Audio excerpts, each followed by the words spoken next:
You have by now heard me ask several lawmakers about Heritage Foundation's oversight project and their stunning analysis regarding would-be Trump assassin Thomas Crooks.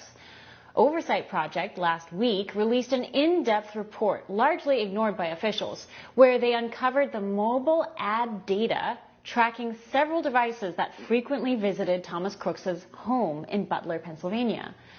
According to geo-tracking data, one device regularly visited Crooks' home and work. And the data shows that whoever's device this belonged to also visited a building in Washington, D.C., in Gallery Place on June 26, 2024.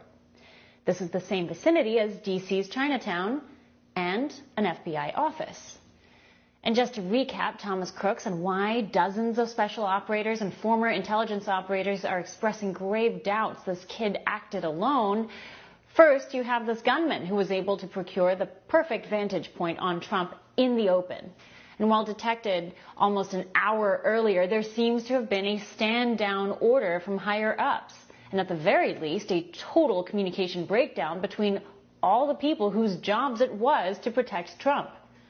Then, almost immediately after the failed attempt, FBI pronounced with the certainty of gravity that this gunman acted alone, despite the FBI having trouble accessing Crooks' phone for days.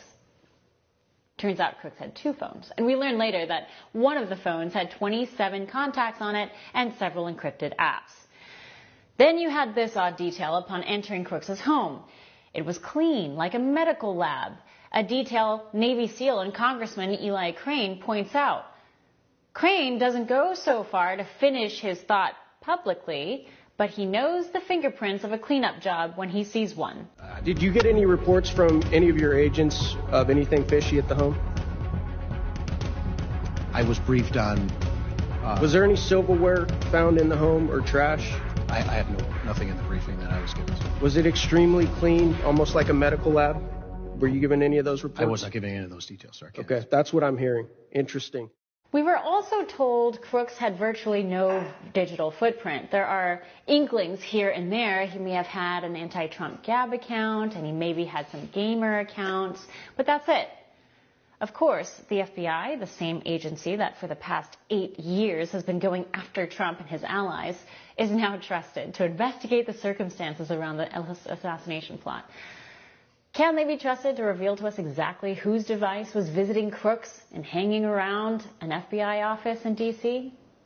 Are we to believe that device was merely a friend of this lone kid? Perhaps picking up pork buns in Chinatown? Are we taking bets?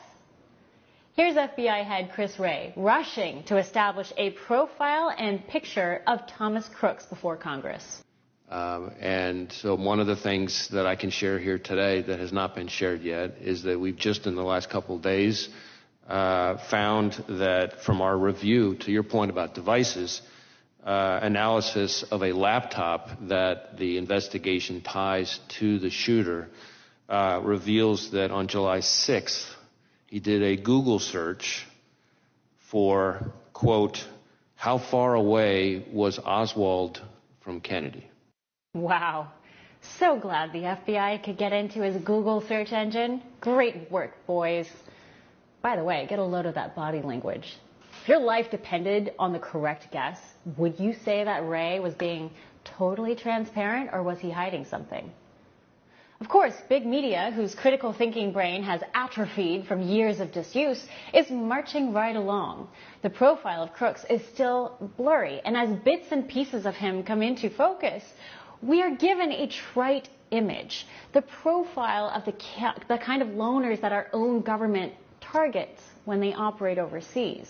I mean, he would sit alone at lunch. I mean, he was just an outcast, and you know how kids are nowadays, so they're going to see someone like that, and they're going to target him because they think it's funny or whatever, so it's the best way I can describe it. They tell us Crooks kept to himself. He worked in a nursing home, ate lunch alone, was a part of a shooters club briefly. He did not have a girlfriend. He played games online. For all our viewers asking where One America News is heading in the future, we would like to introduce you to OAN Live. OAN Live is the best way to stay up to date on all of the hard-hitting, straight-shooting, national and international headlines. And the best part is, OAN Live is only $4.99 per month.